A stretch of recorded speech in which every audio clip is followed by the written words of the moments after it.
we're going to do 2 variations, and we're going to do them a little bit quickly. Okay? The first one we're going to do is called a sumo deadlift.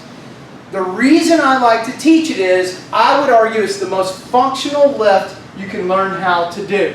Why? Something's heavy on the ground and I need to pick it up. What is every human being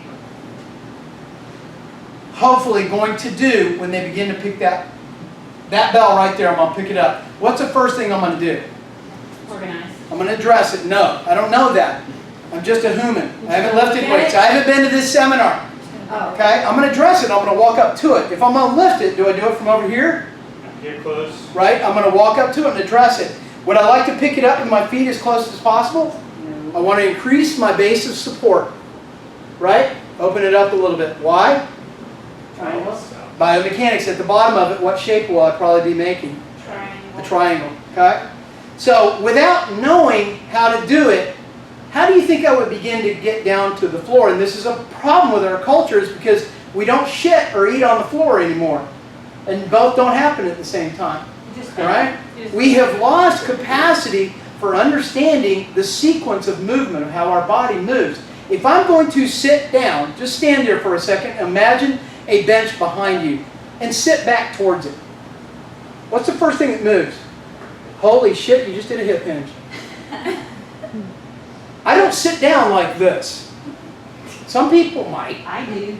Wendy does. I sit back. I move my hips back.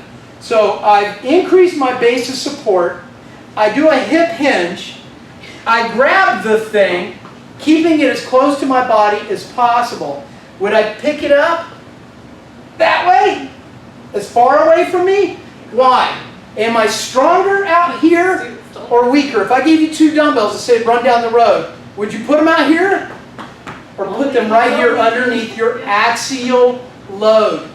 I would address it, I would walk up to it, put the center of mass underneath me, bend down using my hip first, keep it close to my body, and stand up with the object. I just did a sumo deadlift. Alright? So here's how we're going to address it. You're going to walk up to the bar. For conversation, this is smooth, this is gnarling. The intersection is called where smooth meets gnarling. Okay? The rings on here will change given the bar. These are pretty standard bars, but the rings will change depending on the kind of bar. Deadlift bar, squat bar, Olympic lifting bar. Okay? For us, they're pretty much standard. So I'm going to walk up to this bar and get my shins pretty dang close to it. Now, depending on what I'm doing, I might get all the way up on it. For you guys, I want you to stay about a ½ inch to 1 inch away so you don't tear all the hair out of your legs. Even ladies, you will do it. All right?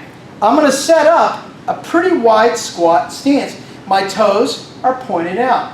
When I point my toes out, what do you suppose happens back in here? Just do it. Turn your toes in and feel what happens. Okay? Are you activating your glutes? Turn them out just a little bit and see what happens, and then go into full flexion extension like you were at the kettlebell swing. See how you're able to activate your glutes here? Okay? So first thing I'm going to do, walk up to the bar. I'm going to get organized top down. Head position, big deep breath, tight abs, hip hinge. I'm going to come down to the bar. For me, I'm going to go over, under, and I'm going to put my index finger on the smooth gnarling, my pinky on the other smooth gnarling. Okay? Now, before I go, I'm going to go bottom up, organized once again. Torque, pull. Can you guys tell how much tension I just put on my proximal end of my hamstring? Yeah. I was here. I'm pulling myself into position. I'm not trying to look up. My head is natural. And from here, my thought is to bring my hip into the bar and finish. When I go back down, guess what starts the motion? Yep. Look at the bar path. Is it moving? Or is it straight up and down?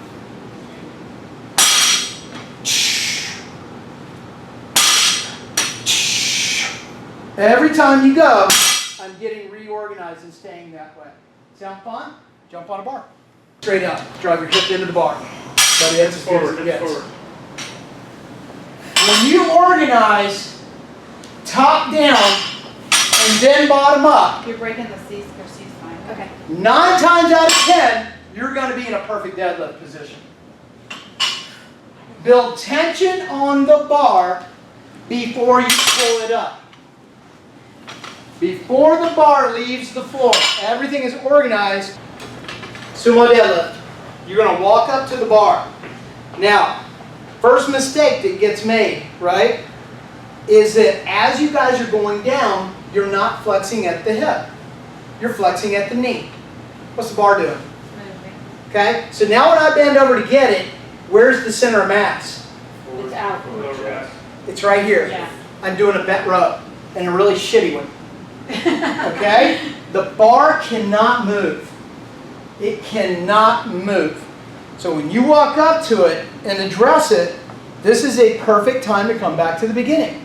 Organize, and this is a word I left out. The last piece of this is called brace. We are leading to a brace. So now I'm going to organize. I got tight abdominals. If I had a belt on, I'd be feeling it already. Hip hinge. I'm dropping down to the floor. I get my grip. I reorganize. I'm screwing my feet into the floor. I'm driving my hips back. I move my mind into the abs. Or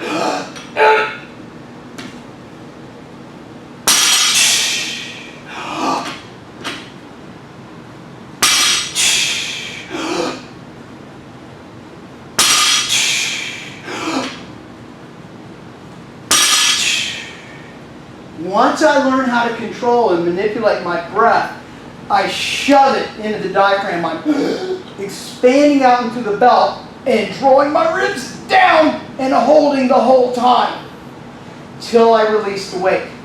This will add up and mean a lot when we start squatting. Make sense?